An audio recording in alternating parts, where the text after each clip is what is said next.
Inclusive education is all about educating children with special needs alongside children without special needs. Now, the aim of inclusive education is not to create any differentiation between general education and special education. In fact, they expect the schools to restructure themselves and allow the children in. Now, what they advocate is that children with special needs are welcomed into the school and they create a setup that respects them, nurtures them, and empowers them in the long run. So if you have such a target group where you have children with diverse needs, which is representative of a normal population, then there's much more that a school has to gear up for. With respect to the curriculum, you would require a lot of flexibility. With respect to methodology and expertise on the part of the teachers, yes, there's lots to be done. And what does this new ideology try to promote? I would say it tries to bring in social cohesion. It tries to create an egalitarian society, and it tries to undo the harm that we've been meting out to people who are differently abled. Who are we to design who education is meant for or not meant for? Education is meant to bring about desirable changes in a child or the educand such that he becomes a socially and potentially good individual, bringing out the best potentials in a child. And I think that this is precisely what inclusive education aims at in the long run.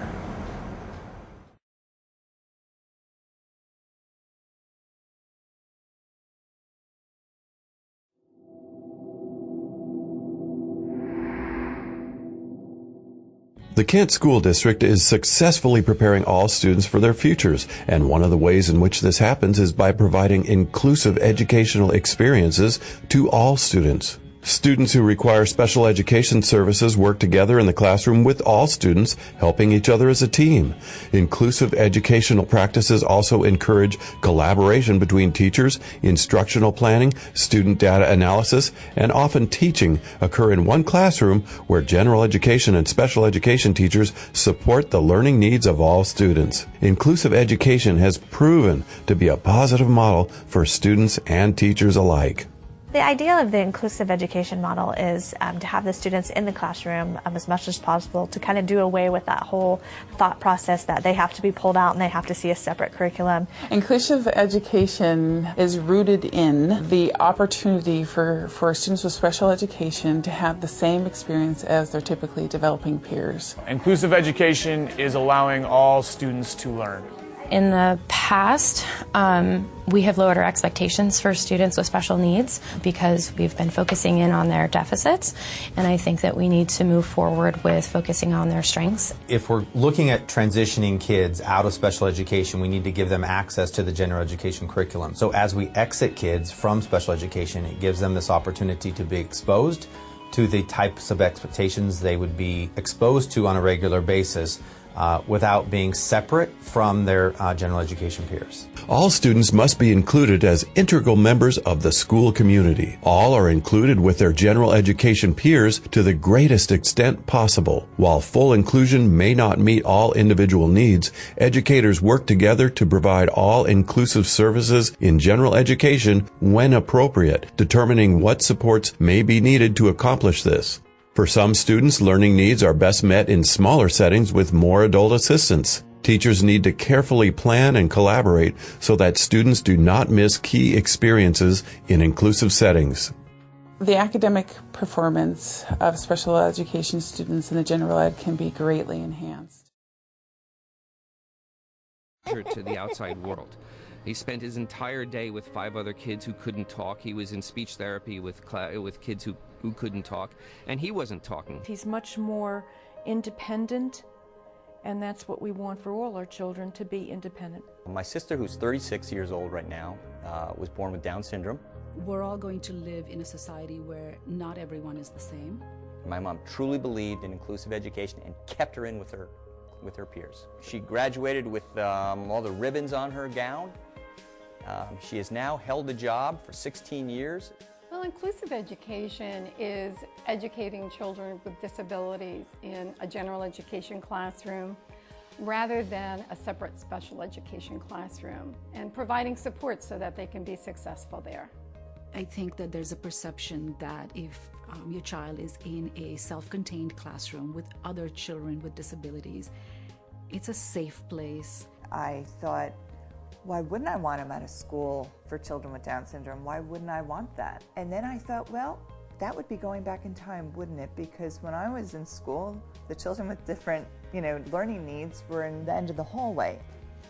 And it actually makes you appreciate that, oh, this comes easy to me sometimes. Yeah, I have to work at it, but, I know for David it might be really difficult. And so I believe that it's a true benefit for my daughter to be alongside kids with disabilities. There have been quite a few positive benefits of my daughter being in an inclusive classroom. One of those is recognizing those areas of strength versus focusing on those areas of challenge or development. The issue of inclusive education for children with disabilities has always been the priority of the disability community. We have problems in New Jersey. We are the worst state in the country in terms of educating kids with disabilities in the inclusive environment. We had been a part of a big advocacy effort with the state saying, state, you've got to catch up. You cannot think that we are back in the 30s and appropriately serving kids with disabilities. Wake up, read the literature, and do what needs to be done to convert to an education in inclusive model. I'll never forget, we met with some autism specialists and we were talking about inclusive education. And they said, you're setting them up for failure. I'm a parent of 3, and my middle son, Christopher, has autism. It was critically important for him to be able to function in the real world. And the high school is as real world as you're going to get. The research is overwhelming over the last decade. When we move children with disabilities into the classroom and provide them what they need, they make gains and everybody else can too. Parents of children without disabilities sometimes can be nervous about having a student with disabilities in their classroom. And I think that comes from their concern that if a child has a disability, it might slow the class down. So it's easy to adapt the work when the rest of the students are accepting of these students. In fact, it teaches them an amazing amount of tolerance. It teaches them to really find and look for the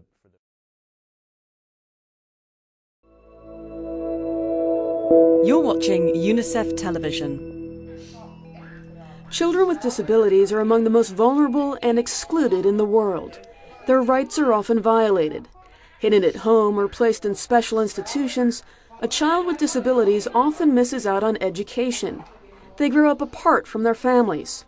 Parents fear their children with disabilities will be mocked and won't have a chance to take part in society. The World Report on Disabilities estimates that 1 in 10 children under the age of 15 lives with disabilities, meaning they are not unusual. Despite the challenges, many countries in Central and Eastern Europe and in Central Asia are making positive changes in their lives. Everyone in my class thinks that I am a good friend and a good student. Alexa is a satisfied and happy boy who lives in a healthy environment with friends who accept him and teachers who meet his needs when it's necessary. UNICEF is working with governments to support education systems, families, and children to reduce inequities created by social exclusion. When as many children as possible have access to quality education, it's good for the society as such, because then you enrich the whole society also at the same time. Armenia, Montenegro, and Serbia recently demonstrated to UNICEF's executive board the progress they've made. That includes changing policies to ensure that children with disabilities are provided with quality, inclusive education.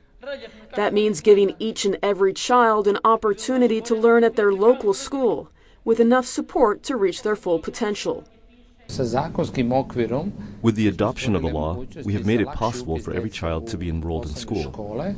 We crafted and designed individual programs for each student. Inclusive education does not require special schools, care, expensive materials, or specialized expertise.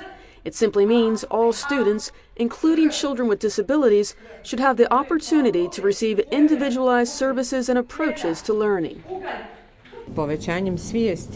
We raised awareness so that everyone understands that education of children with special needs is key to their future development. As a result of these efforts, more schools in Serbia are now welcoming children with disabilities. In Montenegro, there's been increased public demand for inclusive schools thanks to awareness campaigns, in Armenia through strong support from civil society. Just imagine a world where all children are included, involved, where their talents are celebrated, where their contributions are recognized. That is the world towards which UNICEF is working. Children with disabilities are now starting to attend local schools, make friends, and grow up to be active members of their own communities. This is MP Noonan reporting for UNICEF Television. For more information, go to unicef.org. You've been watching UNICEF Television.